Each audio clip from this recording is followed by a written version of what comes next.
Okay, so good afternoon, all of you. Welcome to this lecture of refrigeration and air conditioning. Today we'll start the chapter number 2. Okay, now in chapter number 1, we have covered the basics of refrigeration. What are the cycles? Then we have seen the air refrigeration, aircraft refrigeration. Then we have seen the refrigerant, the types of refrigerant, what is the nomenclature, where which refrigerant is selected depending on the application. Now we'll go to the next chapter, which is related to the VCRS and VRS system. Okay. So today we'll start the second chapter. So quickly I will go through the syllabus also, okay, of your syllabus copy.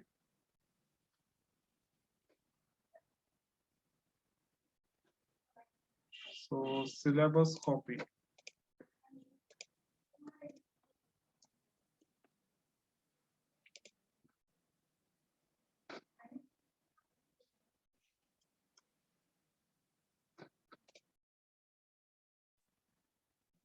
Right. So I will share the screen also.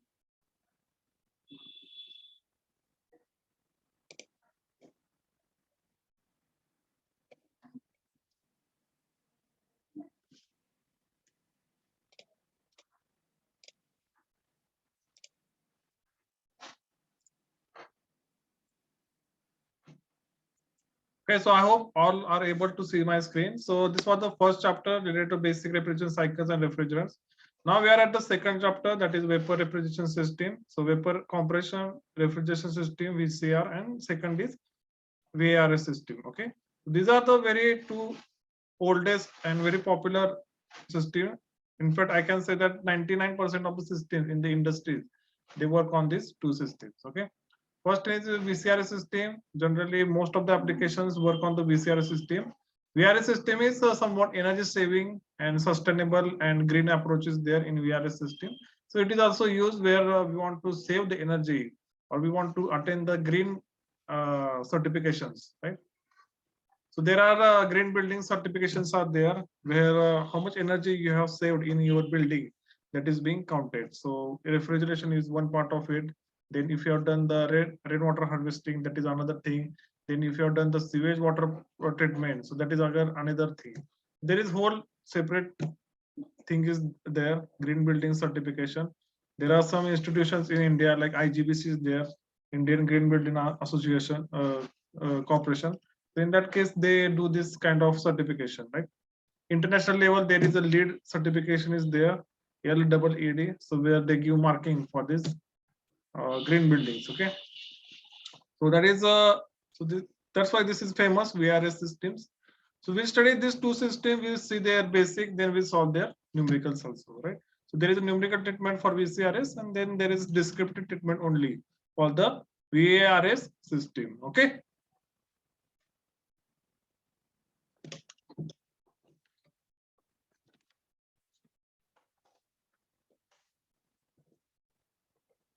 Right, so with that introduction, I will start the today chapter. So chapter is very important. This is actually the heart of the refrigeration system, VRS system, and VCRS systems. Okay, so this is very important. But from this point onwards, we go into the deeper sections of the refrigeration and air conditioning. Right. The first chapter is mostly about the refrigeration. Second chapter will study about the air conditioning. Second section will study about the air conditioning. Right. So I'll start the presentation here, right? So this is about VCC and VAC. It is also called a VCRS and VRS. So names are different, right? Now, before going to into actual chapter, let us clear about this misconception about the temperature, right? So one experiment you can do right now, wherever you are sitting, right? You can hold a piece of metal, right? You can take anything which is metallic in your one hand. In another hand, you can take any piece of non-metal. It can be plastic, it can be wood. Okay. So I hope you all are following. So take those two pieces, metal in one hand, non-metal in another hand, right? Now you have to feel the two pieces, right? You have to feel in your hand. Now, if I ask you which one is cooler and which one is warmer, okay? If I ask you which one is cooler and which one is warmer, what will be your response to that?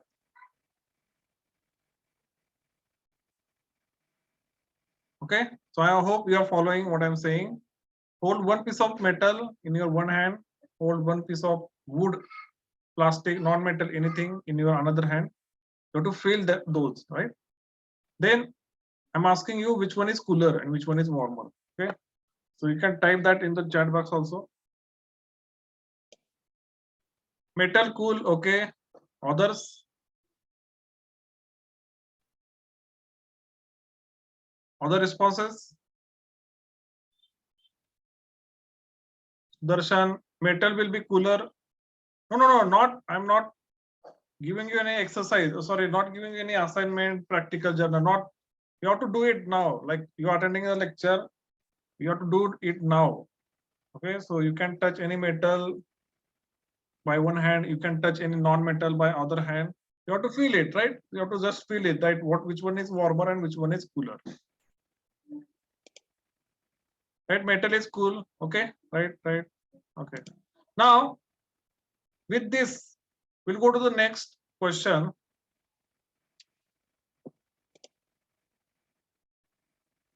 Right. Now the question here it is the temperature of the both pieces is. So there is a question. Let us see how you respond to that. So there is actually a poll. You can go to the slido.com, enter the code 820262, and then you can say like temperature of both the pieces now. Is it different or is it the same, or you cannot say?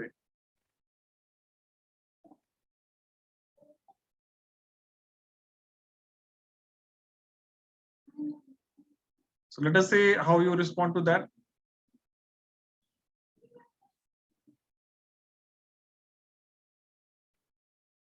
So I hope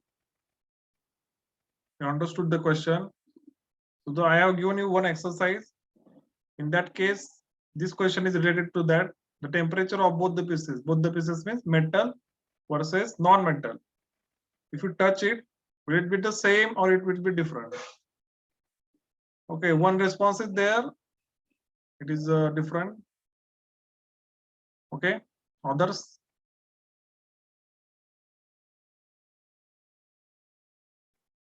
Same. Okay, so we are at 50-50. One is saying different, another one is saying same.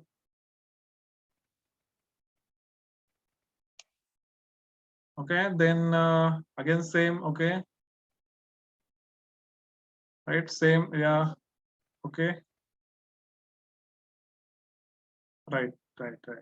Okay, now the answer is same. Okay, so if you measure the temperature by the thermometer or the thermocouple, technically, if you measure it by the K-type thermocouple or P-type thermocouple, in that case, you will find that temperature is same. Obviously, it is in the atmosphere.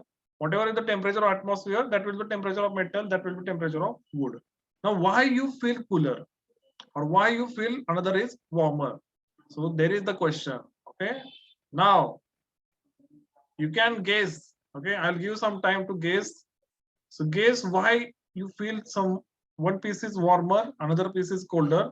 If the temperature is same, right? Why you feel?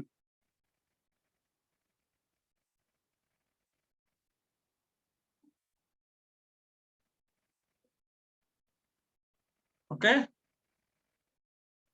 The question is, the temperature of both the pieces is same.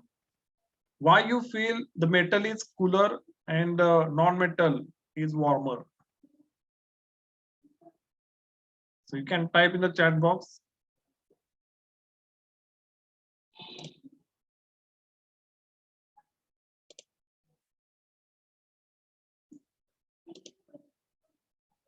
Because of conductivity. Okay, good. So other any guess?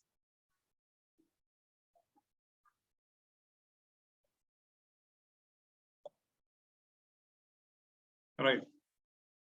So Rohit, your guess is correct. It is because of thermal conductivity. That K constant you have studied in HMT.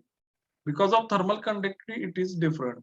Right. See, the metal's thermal conductivity is higher compared to non-metal. So in case of metal, what is happening? The heat transfer is more because of higher thermal conductivity. Now, as heat transfer is more, you are feeling it cooler. Now, in case of non-metal, that thermal conductivity is very less, the heat transfer is less, so you are feeling it warmer compared to metal, right? So there is this misconception about the temperature.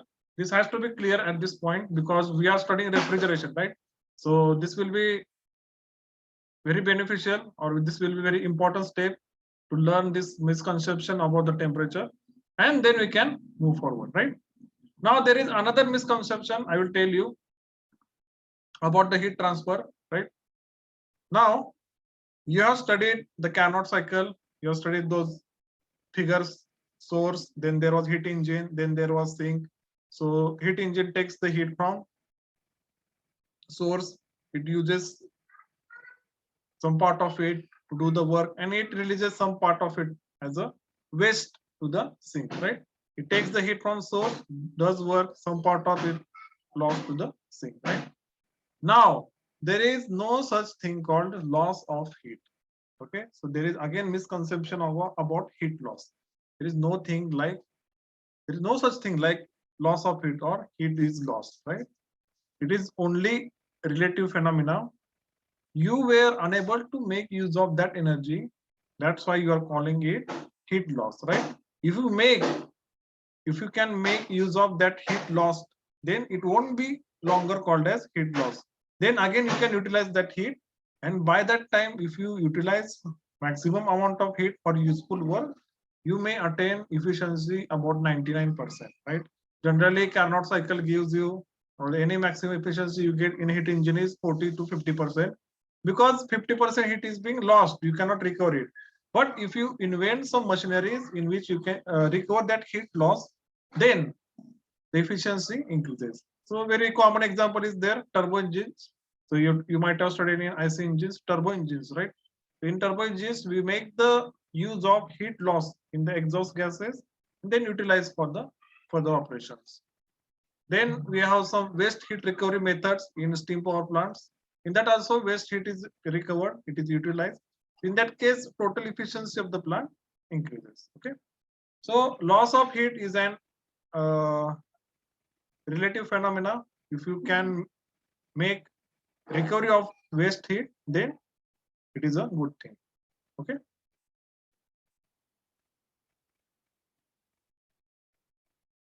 Right. So with this, we'll move forward. I hope you understood these two concepts. So first was misconception about the temperature. Second was misconception about the heat. Right. Now let us come to the main part of today's lecture. So that is a pressure enthalpy or pH diagrams, right? So in your second year of engineering, you have studied steam table, right? In which you have solved problems related to Rankine cycle, in which you have studied the pH diagrams, TS diagrams, right? Or PV diagrams. So there are a number of diagrams were there. In that also, the water is heated in boiler. Its phase changes from liquid to the vapor. That vapor is passed to the turbine. Turbine does the work. That again, that vapor is passed to the condenser. Vapor converts into water. Then water is again pumped back to the boiler. So that was the cycle you have studied in the second year of your engineering in ATD for the steam power plants. Now, in your final engineering, in the subject of refrigeration air conditioning, again you will study another cycle which is loosely based on reverse Carnot cycle, right? So Rankine cycle is based on Carnot cycle. Then we have reverse Carnot cycle. Then we have a VCRS cycle, vapor compression cycle, which is loosely based on the reverse Carnot cycle, right? And these cycles will be studied on the pH diagrams, right? So as the name suggests, simply we have pressure, which is at vertical axis. Then we have enthalpy on horizontal axis, right? Now, the most convenient chart for studying the behavior of a refrigerant is the pH chart. The vertical coordinate represents pressure and the horizontal coordinate represents enthalpy. The chart is divided into three areas which are separated from each other by the saturated liquid curve and saturated vapor curve. Okay. Now, let us take some revision. Okay. So how this graph is obtained? Why this curve is like this? Okay. Why is it not circle? Why is it not rectangle? Why is it not square? Why is it like this only, right? So I have explained you this in the first chapter with the help of a phase change diagram, right? So all the points lying on this curve, these are the liquid saturation points. Okay. That means here there was some liquid which was heated. Now it has come to its phase change stage. Okay. So every point on this curve represents the liquid saturated point, right? And this curve is called as liquid saturation curve. Okay. Now in between what happens? Liquid changes its phase to vapor because it absorbs the latent heat of vaporization. Then it reaches to this point. Now here it was liquid saturated on this liquid saturation curve, completely changes to vapor. Now here we have a dry saturated vapor. Okay, because this curve is saturation vapor curve. Okay, so here is this is also saturation curve, this is also saturation curve, but this is liquid saturation curve, this is vapor saturation curve. Now in this point here the vapor is dry saturated. If you heat more, then it will become superheated. Okay, so I think you are very familiar with this term. This region is liquid or subcooled region. This region is in between two phase or the wet region. This region here it is a superheated region. And these are the curves. This is a liquid saturation curve. This is a vapor saturation curve.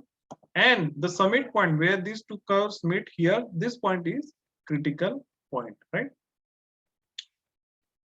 So this is a basic pH diagram is there. For every refrigerant, this diagram will be different. Different means this slope of this curves will be different. There will be some change in the shape only. Mostly they are represented like this only. For every refrigerant, there is a separate pH chart is there. And all of this is being compiled into one book. Okay, so there is one book called as refrigeration pH chart. So that will also I will show you now. Okay.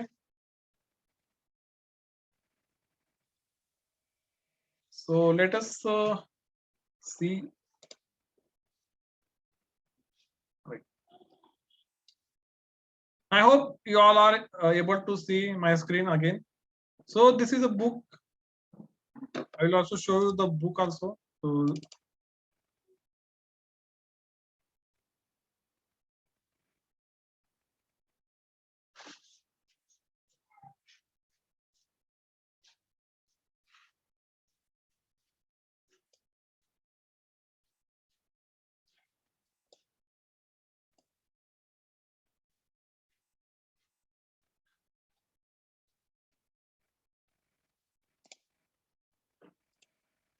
okay, so this is a book, refrigerant and psychrometric processes. So first section is related to refrigerant pH charts, and then second section is psychrometric processes. So this book is used to refer the refrigerant properties. We'll see inside. So there is a refrigerant called R12. So this is its pH chart. So let us see one by one. So let me select a marker here. Line weights, ruler, guides, read mode, text viewer, zoom, select. Okay.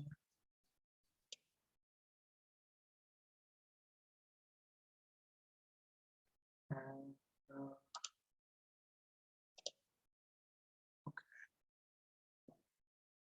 okay, I hope you are able to see the hand on the screen.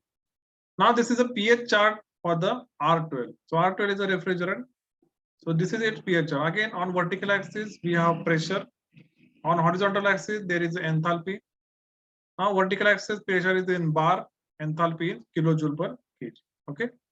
Now let us see one by one. Okay. So I will first show you the table. The big table is there. Then from that we can proceed. Okay. Now whatever you see here temperature, this is a saturation temperature column. So these temperatures are the saturation temperature. That means phase change temperatures. Then we have pressure column. Again, this is associated with this saturation temperature. So if the refrigerant changing its phase at minus 45 degrees Celsius, the corresponding pressure will be 0.5 bar. Okay. Now corresponding enthalpy of liquid saturated will be 159.5. Dry saturated will be 331.23. The difference will be latent heat of vaporization. Again, we have entropy. Liquid saturated entropy is 0.83. Dry saturated entropy is 1.59. This difference between them will be there, that entropy required for the phase change. Then we have a specific volume, meter cube per kg. So this is for the liquid saturated. Again, this is for the dry saturated. Okay. Now randomly I will take so randomly I will take, okay, right.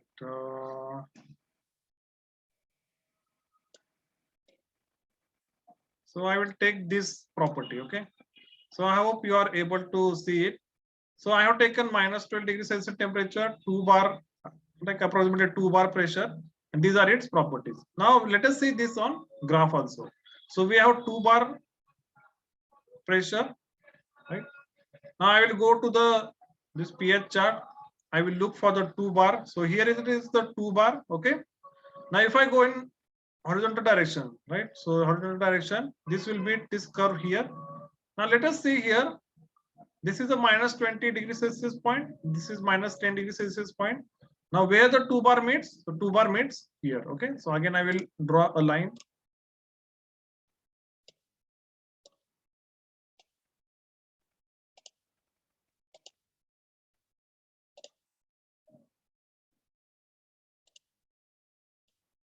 Right. So see here, 2 bar, I have drawn the horizontal line.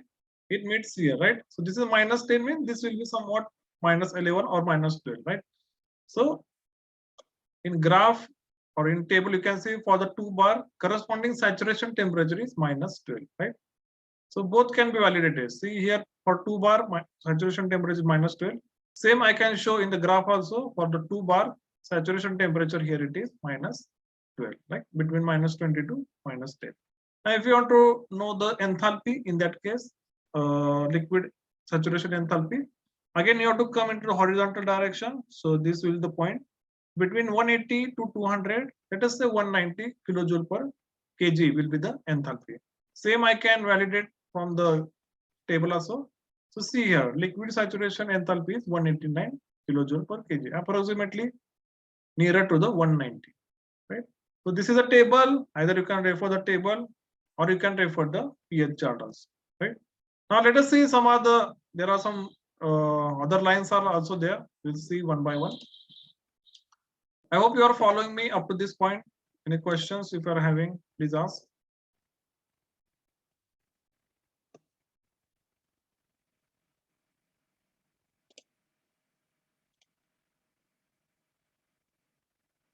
Right. So we will continue the pH chart. The points falling on the saturated liquid curve. Points falling on the saturated liquid curve represent the saturated condition of the liquid at the pressure point. So in this, again, this is again one pH chart is there. There is this liquid saturation line, then there is vapor saturation line, then there is a critical point is there. What is saying? Points falling on the saturated liquid curve represent the saturated condition of the liquid. So all the points falling on this curve represent the liquid saturation curve. Points or area to the left of the saturated liquid line represent subcooled condition. So all the region left side of the saturated liquid line will be subcooled region. Similarly, the area on the right of the saturated vapor curve represents the superheated condition. So saturated vapor curve will be this curve. Whatever right side of that curve will be superheated region. What will the inside region? Inside region will be wet vapor region. Okay, so it is defined by dryness fraction. If you know the dryness fraction, easily you can calculate the enthalpy as well as entropy inside this wet region. Okay, now let us study other lines also. So in this figure, if you see this long dash and then point lines, so these vertical lines here. So these are the constant temperature lines. Okay, again, this is the constant temperature line, constant temperature line, constant temperature line. So let us say this line. So this curve becomes here, and then it becomes flat. Okay. So remember, inside the wet region, constant pressure line is also constant temperature line, or vice versa. Constant temperature line is also constant pressure line. So both the lines, temperature and pressure lines in the wet region, they coincide. Okay. Now there is another line is there inside this wet region. So if you see this, these are the lines. These are the lines of constant volume lines. Okay. So the specific volume meter cube per kg remains the constant on these lines, right? Then lastly, we have constant entropy lines. So these are at the superheated region. As you can see, dash lines are there. So these are the constant entropy lines. Okay. So draw this diagram. This diagram will give you an overview of the pH diagrams, right? So draw it.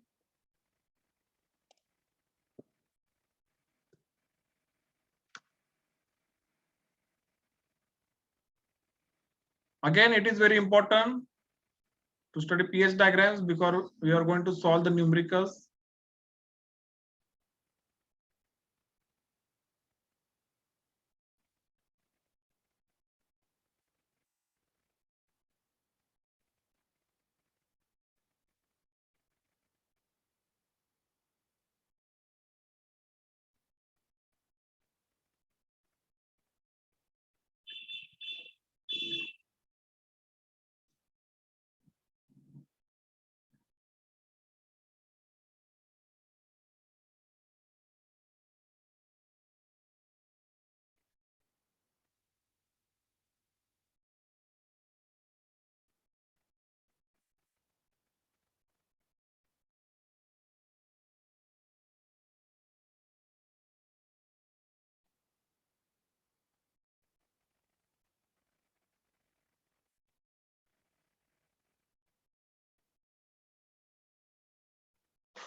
Okay.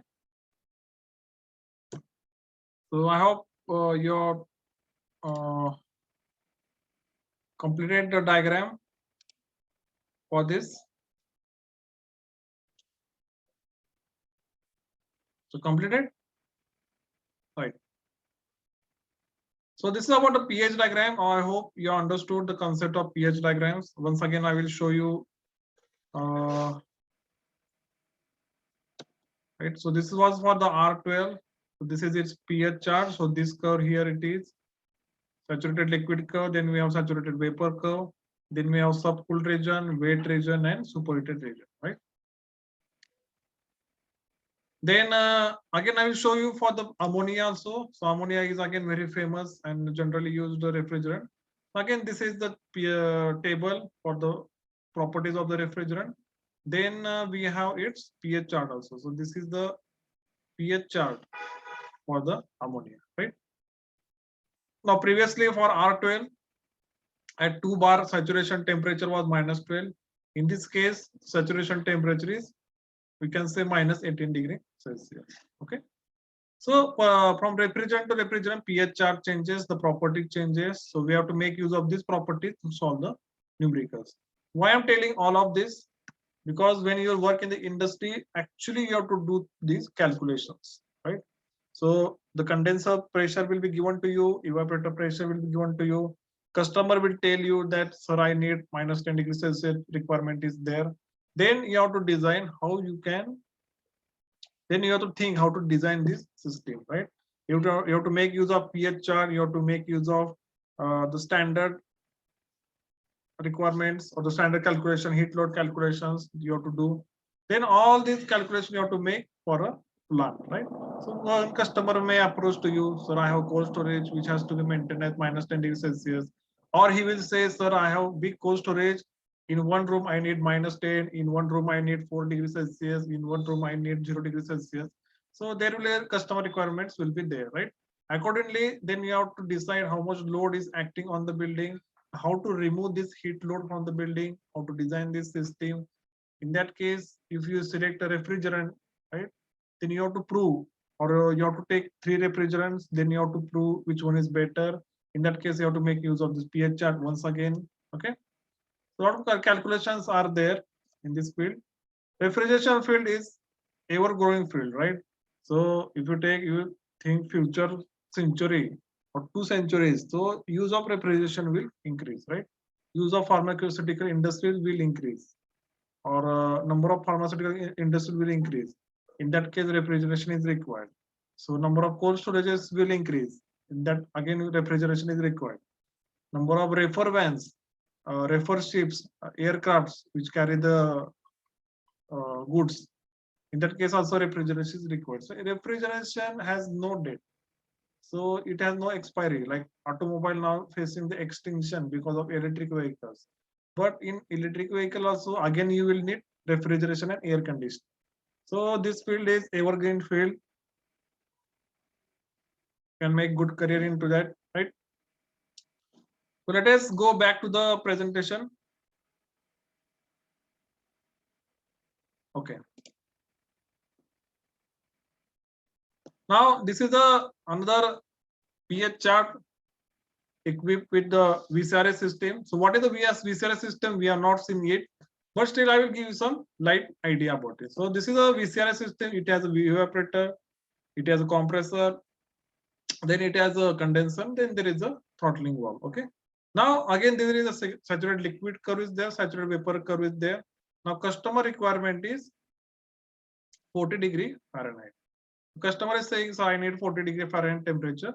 So that will be your deciding factor here. Now outside temperature you have to look, outside temperature, atmospheric temperature 140 degree Fahrenheit. Then you have to design the system accordingly. Right? So evaporator at 40 degree Fahrenheit, condenser is 140 degree Fahrenheit. Then we have to look for the pressure value also. How much pressure we have to pump here. Accordingly, we have to select the compressor. Then we have a throttling valve. So whatever difference is there, to expand the liquid, accordingly, we have to select the throttling valve. So the system we see in detail. Just this is a representation of a pH diagram. Okay. Right. So this is a book. So those who want to do project in this field or pursue the career, they must have this book, Refrigerant and Cyclomatic Processes. A very good book is there. It has given properties and pH charts for the R717, R11, R12, R22, 502, eco-friendly R134A is also given in this book, right?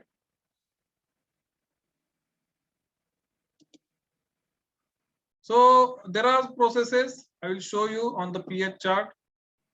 So here first is condensation, right, which takes place at constant temperature. So always remember, this is again one MCQ question is there.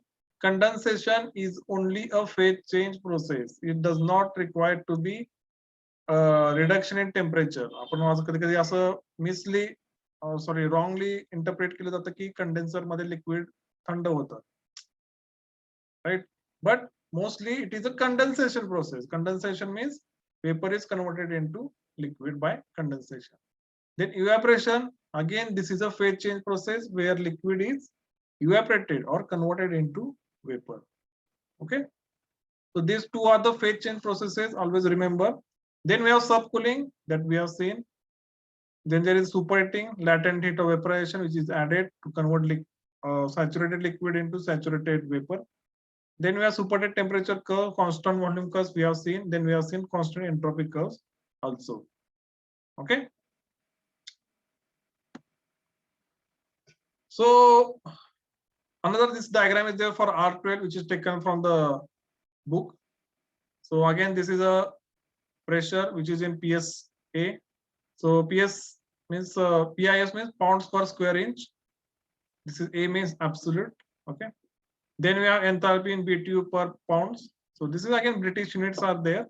So this is the pH chart for the R12, right? Okay. So in this case, see horizontal lines here are the constant pressure lines, obviously because pH pressure is on y-axis. Vertical lines are the constant enthalpy lines, obviously because enthalpy is on x-axis. Now, in this case, there are some constant entropy lines. So what you see, these inclined vertical lines, these are the constant entropy lines. Then we have some horizontal inclined lines. So these are the constant volume lines. So what you see here, so these all are the constant volume lines, right? Then again, you have constant temperature lines, right? So these nearly vertical lines, these are the constant temperature lines. 180 degrees Celsius, 140 degrees Celsius, Fahrenheit, sorry, 180 degree Fahrenheit. These are all constant temperature lines. Okay. So already, I hope you have drawn that previous figure. So such diagram you have to use to solve the numericals, right? Now coming to the main thing here, okay? Vapor compression refrigeration cycle. So from this onwards, we'll study the VCRS system, which is very famously used in almost all the applications. If you take dairy, if you take cold storages, if you take anything, if you take your fridge also, in that case also we are employing VCRS system, okay? So quickly draw this diagram, then I will explain you. So draw this diagram on the right side, then we'll discuss or we'll study what is VCRS system.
Okay, so I hope you have drawn this diagram. This diagram is very important. This is actually what gives you about idea about the VCRS system, right? So let us see one by one. So most common refrigeration cycle in use today is VCRS system. There are four principal control volumes involving these components.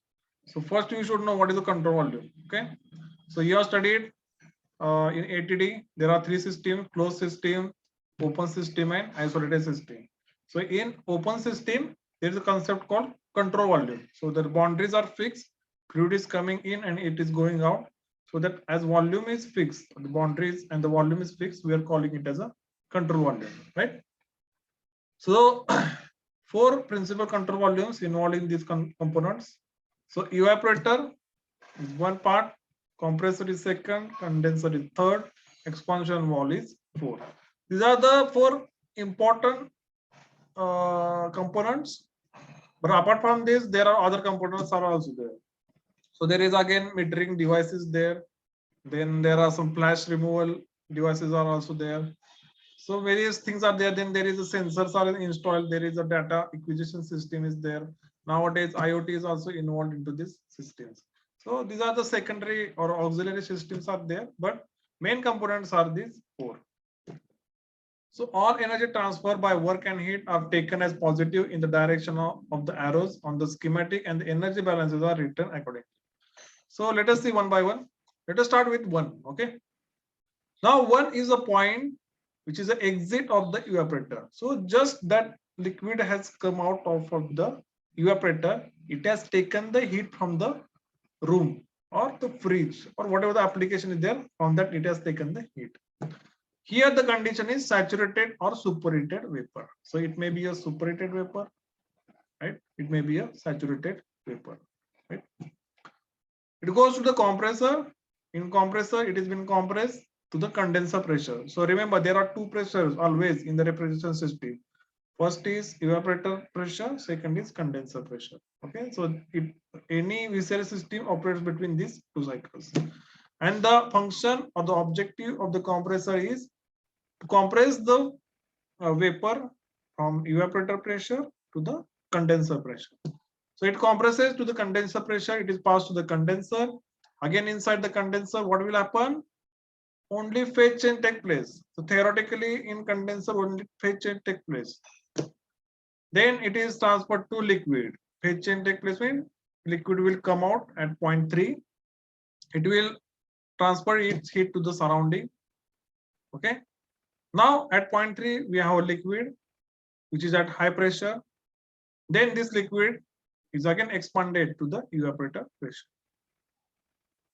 Okay, so if I talk about the reverse Carnot cycle, if you remember, in reverse Carnot cycle, there were 2 constant temperature processes and 2 isentropic processes.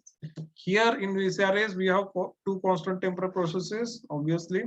Then there is 1 isentropic process in compressor, and then there is another isenthalpic process. So the 1 isentropic expansion process of reverse Carnot cycle is replaced by isenthalpic process. So what is isenthalpic process? In this process, the enthalpy remains constant. Only the pressure changes. Pressure and temperature changes. Enthalpy remains constant. Okay. So it expands. So as the liquid is expanded, we have 2-phase mixture, liquid plus vapor mixture. It is passed to the evaporator. Again, that cycle will repeat. Right. So we have a high pressure region, which is condenser region. We have a low pressure region, that is a evaporator region. So there are always 2 pressure regions are there. High pressure side, low pressure side. High pressure side means condenser side. Low pressure side means evaporator side. Okay, so I hope you are following me. If you have any questions up to this point, please ask. Because we are going deeper and deeper into the refrigeration. These are the very important steps you must understand. Because the next chapter, that is a multi-pressure system, which is again based on this chapter. So if you understand this chapter, then only we will understand the multi-pressure systems.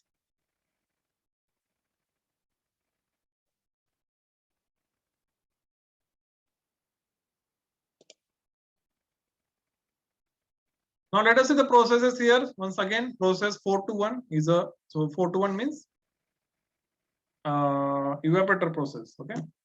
A 2-phase liquid vapor mixture of refrigerant is evaporated to the heat transfer from the refrigerated space.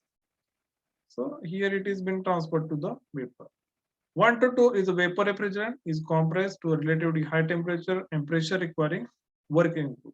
So compressor will take some external input and it will compress the vapor.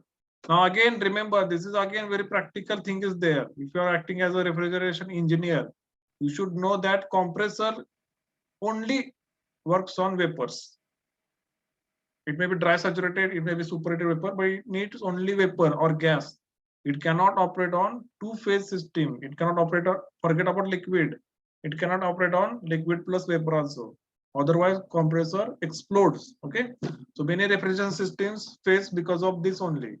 Because if liquid plus vapor mixture is passed to the compressor, so compressor malfunctions, and in some worst cases, it may explode also. Okay, so this care has to be taken. Again, in expansion valve handles only liquid only. If you pass liquid plus vapor mixture to the expansion valve, again it will also malfunction and it may damage. Okay, so always remember, compressor needs only gas, expansion valve needs only liquid. Again, process 2 to 3 is vapor refrigerant condenses to liquid through a heat transfer to the cooler surrounding. So 2 to 3 is condensation process. Process 3 to 4, liquid refrigerant expand to evaporator pressure. So expansion takes place in the expansion valve. Okay. So any questions up to this point, you please ask. This is actually a basis, and there are advanced and complex systems are yet to come. Okay.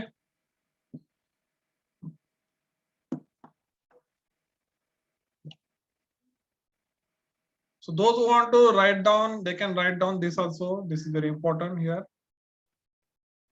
So if you have drawn this diagram previously, draw this processes also.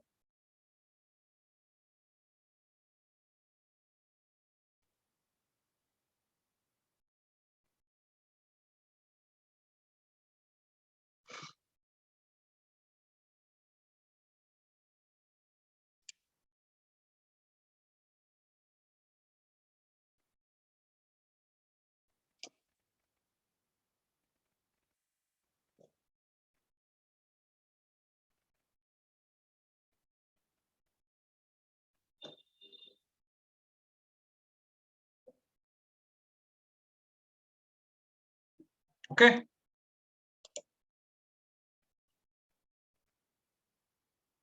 Now let us see the pressure. Again, I already covered this. But let us read it. Two different pressure exists in the refrigeration cycle. The evaporator or a low pressure in the low side, and the condenser or the high pressure in the high side. So this is the high side. This is the low side. Okay. So as I told you, apart from these 4 components, there are other components are also there. So there is a fan is there.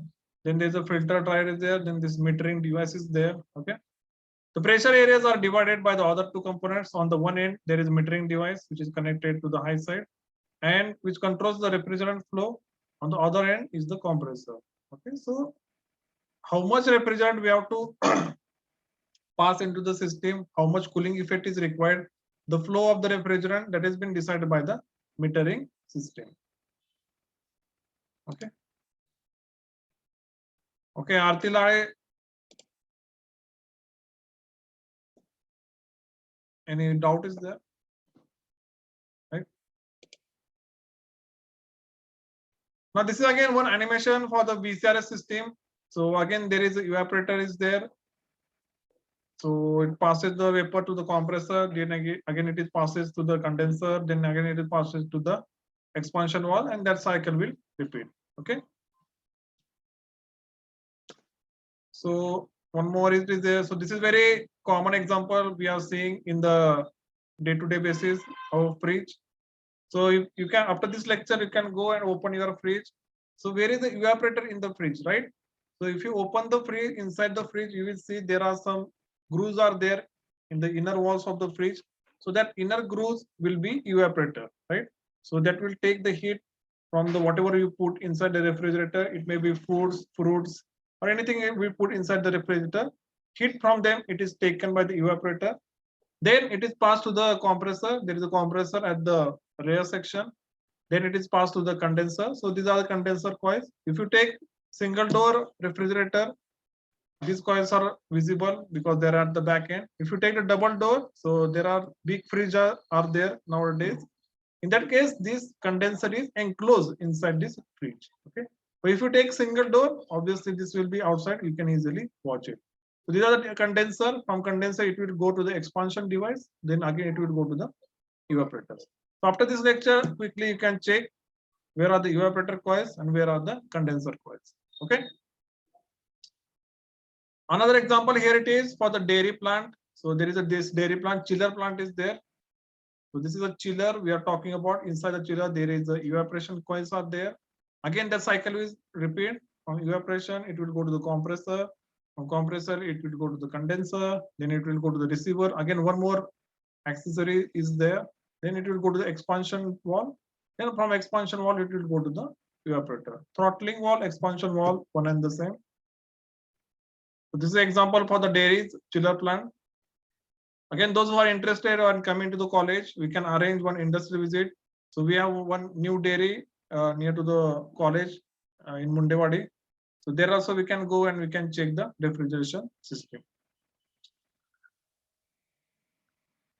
Okay, so in next lecture we'll study this VCC on pH chart. Today we'll stop here. I hope you have learned a lot today. So quickly I will take a revision of today's lecture, and then we can stop. Okay. So we started today's lecture with the misconception about the temperature. We have seen that in both the cases, temperature remains the same, but difference is in the thermal conductivity. So more the heat transfer, more cooler will feed the metal. Then we have studied the pH chart. Then I have showed you the book, the tables, and the pH chart for R12, for ammonia. So these are some curves on the pH chart, right? So this is the book. Then we have seen the curves, constant volume, constant entropy curves. Then we have seen VCRS system, right? So we have discussed a lot today on VCRS system. I have showed you some practical examples here also. Like there is a freeze, there is a chiller plant is there. So with this, we covered the introductory part for the VCRS. Now in next lecture, we'll see about the how to plot, how to draw VCRS system on the pH chart, then how to solve the numericals. So that part will be covered in the next chapter, next lecture. Okay. So be attentive, attend next lecture, which is very important, in which we will study the processes of VCRS on pH chart. So numericals will be also taken. Okay. Right. So type your attendance now in the chat box. Don't be over smart as Aarti Lade without asking if you are putting the attendance. Now today I will not mark attendance for Aarti Lade, because without I am asking, she is putting her attendance, which shows very casual approach overall towards the education, right? So don't be over smart here. Whatever you want to show your talent, show in the university, show in the campus placements.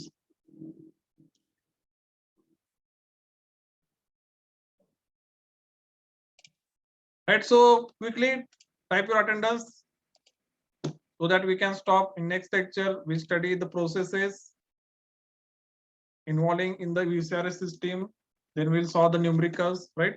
Once again, I will take another good example. We'll design one cold room, like practically.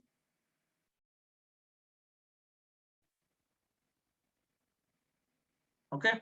So if you are fortunate enough, or your stars are good in your next semester, so your next semester probably is a sandwich type. You have to go into the industry, you have to do actual work, right? So in that case, if you are fortunate enough, you may get a chance to work in the refrigeration industry, where you will see all these components, right? So I hope all have entered their attendance in the chat box. So with this, we'll stop today. Thank you for attending. Have a good day.